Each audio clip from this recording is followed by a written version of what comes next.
Nah, pengungsi Rohingya yang datang akhir-akhir ini sukses menuai kritikan dan komentar dari netizen-netizen Indonesia.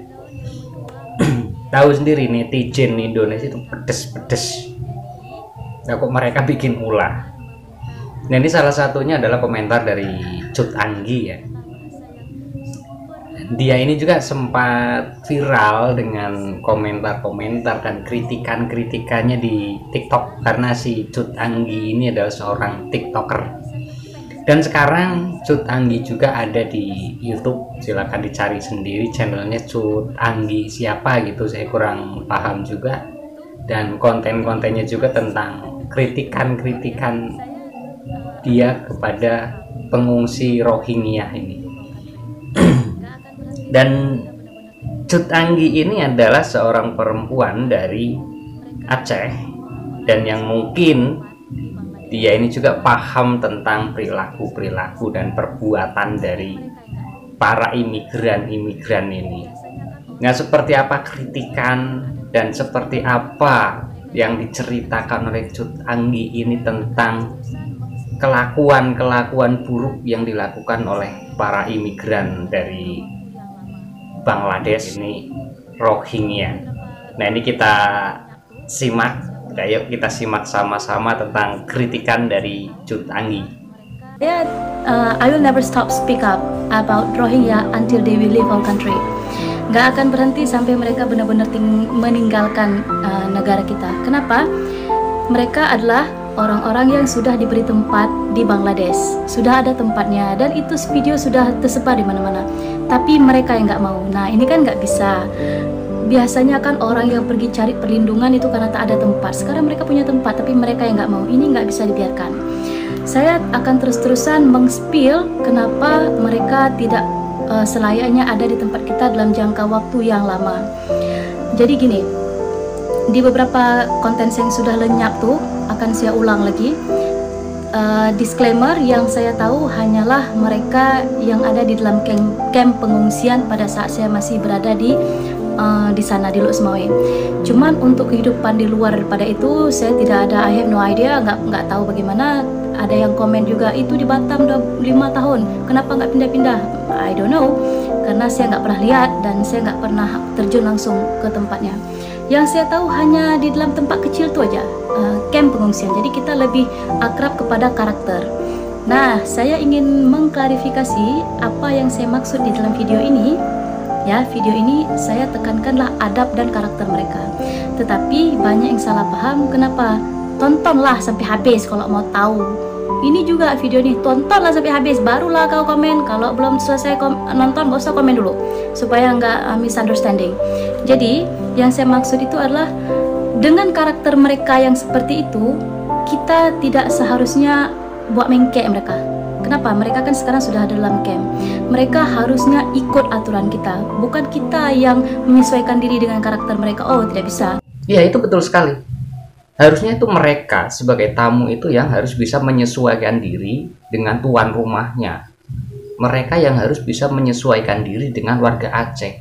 Bukan orang Aceh yang harus menyesuaikan dengan perilaku-perilaku mereka.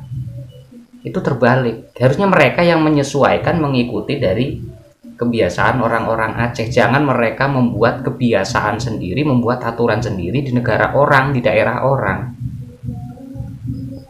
Dan saya juga tidak bermaksud untuk merubah karakter dan watak mereka, tidak. Dari lahir dia udah kayak gitu. I'm sure susah sangat kita untuk merubah karakter orang. Jadi yang saya maksud adalah bukan merubah karakter dia, tetapi karakter dia yang seperti itu ketika dia sudah ada di dalam negara kita, di dalam daerah kita, di dalam camp pengungsian itu, maka dia yang harus ikuti kita. Mau kayak manapun karakter mereka, karena kita tahu karakter mereka tuh agak susah. Jadi gini ya. Saya akan spill beberapa karakter mereka yang amat sangat tidak bisa kita pertahankan lama-lama di daerah kita. Jangankan pergi kasih pulau ya, itu ide luar biasa, canggih, brilian, fantabulous ya, fantastic and fabulous, luar biasa tuh yang kasih ide. Lagi-lagi saya bilang, mereka datang dari mana tuh? Dari Bangladesh dengan kapal ala kadar, bukan kapal canggih pun, tapi dia bisa sampai di Aceh. Gimana lagi kalau kita kasih mereka satu pulau, yang mana jarak pulau-pulau Indonesia tuh dekat-dekat. Anggaplah ya, contoh Banda Aceh Sabang, hanya 45 menit naik kapal cepat. Terus apa lagi? Banyuwangi ke Bali, 1 jam dah sampai.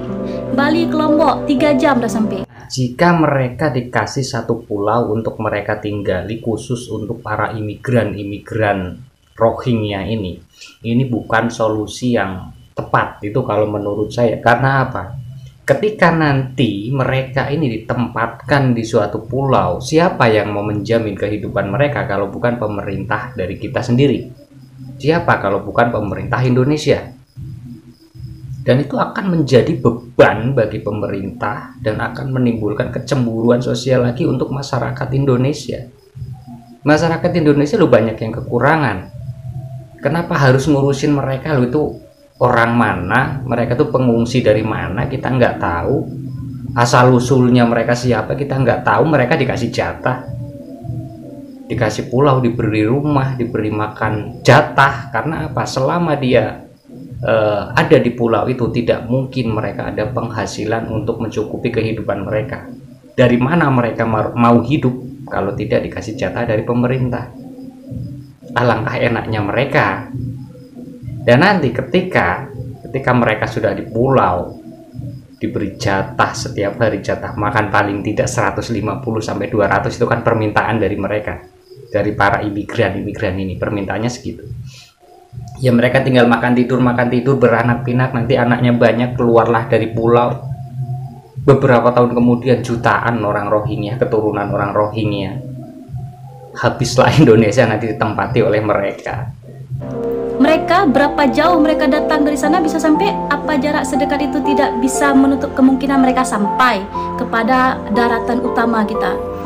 Kalau mereka kita kasih satu pulau dan terus beranak pinak ramai, pastilah akan menyebar kemana-mana dan akan sulit untuk dihandle. Jadi jangan cari penyakit, please. Oke? Ada-ada aja yang kasih ide itu, tapi nggak apa-apa lah. Semoga itu hanya jokes dan nggak akan ada satu orang pun yang setuju. Kemudian perangai-perangai yang ada di dalam kamp pengungsian, yang pertama harus tahu mereka itu semua punya HP. Oke, nggak semua mungkin, tapi sebagian besar punya HP. Mereka punya HP dan punya kuota. Mereka sering video call, sering sekali video call, dan saya kadang ngobrol dengan emaknya, suaminya, ya oke lah. Mereka punya kuota, punya HP, terus mereka punya uang, mereka bisa jajan. Itu kadang di dalam kamp pengungsian itu kan ada pagar tuh. Nah ada ibu-ibu lah yang jualan di seberang pagar tuh, mereka jajan tuh, mantap ya.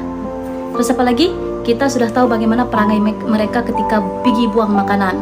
Makanan itu yang mereka anggap nggak suka, mereka gak segan-segan pergi buang. Itu udah saya ceritakan di video sebelumnya yang tidak di delete ya, alhamdulillah. Jadi mereka nggak segan-segan buang makanan. Kenapa? Sebab siang dia nggak suka makanan tuh dia buang, ya malam kan dapat lagi, pagi dapat lagi, siang dapat lagi. Dan bukan hanya makanan, kadang ada jus, kadang ada buah, kadang ada snack. Yang mana kadang kami waktu lagi di dalam camp itu kebagian juga, sebab berlimpah mereka dapat. Jadi dibagi-bagi juga kepada teacher lah, guru tuh mereka. Jadi kami pun dapat juga. Terus sebenarnya mereka itu maunya masak sendiri, dan tercapailah pada masa saya pada saat itu. Akhirnya mereka udah masak sendiri, entah dengan cara apa, entahkah ada kompor, pokoknya mereka akhirnya mengolah makanan mereka sendiri. Katanya kami maunya makanan kami sendiri dan mereka masak. Yang menjadi masalah adalah camp itu sangat bau busuk, bau amis, bau aneh lah pokoknya ya. Kenapa? Sebab mereka tuh pergi pesing ikan, bersihin ikan di atas ambal atau karpet yang mereka tidur. Di situ darah ikan, di situ dia cuci, nanti di situ dia tidur. Luar biasa, mube lagi habis ide kita nak pergi jelaskan baunya. Bayangkanlah sendiri. Terus apalagi yang ajaibnya, camp itu pada awal-awal tuh seperti aula, plong lah kayak gitu kan, beramai-ramai tidur. Lama-lama udah dibuat sekat-sekat per kamar-kamar. Jadi bagi yang sudah berkeluarga, mereka akan mendapatkan kamar-kamar, ataupun bagi yang ada keluarganya, ada mamanya, anaknya semua, apalagi yang suami istri, ada kamar-kamar sendiri. Engkau nih nak pergi bikin dia apa? Mau buat dia tuh biar mudah terus berkembang biak. Ada space kamar itu. Pokoknya itu ya yang mereka dapatkan ya. Yang kadang-kadang tuh di luar nurul kita, tahu nggak sih? Ya udahlah ya, itu kebijakan entah siapa, pokoknya udah disettle, jadinya layak huni. Hai, luar biasa. Ini adalah pengungsian yang sangat istimewa seluruh dunia. Luar biasa. Saya berikan aplaus kepada siapapun yang bergerak di bidang itu. Ini adalah satu-satunya saya rasa pengungsian yang super duper istimewa, spesial ya. Jadi saya harap kepada siapapun yang komen, gunakanlah bahasa yang baik dan jangan lupa ucapkan kata-kata apa. Semua pengungsi Rohingya, pulanglah balik ke Bangladesh, rumah Anda sudah menunggu. Jangan pergi duduk di negara orang. Terima kasih. Nah, jadi mereka itu nggak segan-segan membuang makanan yang diberi atau bantuan yang diberi berupa makanan oleh warga-warga Aceh ataupun dari pemerintah Indonesia. Ketika mereka tidak suka dengan makanan itu, mereka nggak segan-segan membuang, tidak menghargai pemberian.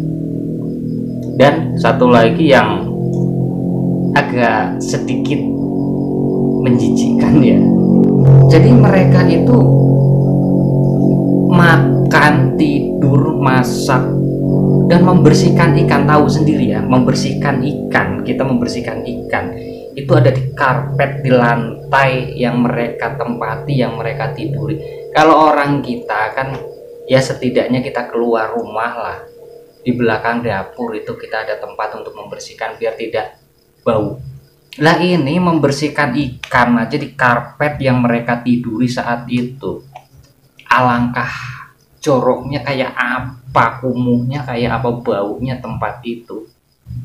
Udah untuk membersihkan ikan, digunakan untuk tidur juga. Luar biasa.